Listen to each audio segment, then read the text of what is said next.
बुलाना है, आप लोग अवश्य रहें, क्योंकि यह अवसर बार बार नहीं आता और हम सबके गांव में यह सुंदर सी कथा हो रही है, भगवान का प्राकट होगा। इसलिए ऐसे अवसर को छोड़े नहीं, ज्यादा से ज्यादा संख्या में आए और भगवान के जन्मोत्सव में सम्मिलित होकर के अपने मानव जीवन को धन्य बनाए। आइए भगवान का दो बार नाम स्मरण करते हैं।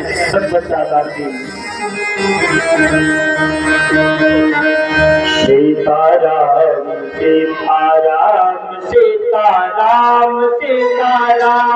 सीताराम सीताराम सीताराम सीताराम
सीताराम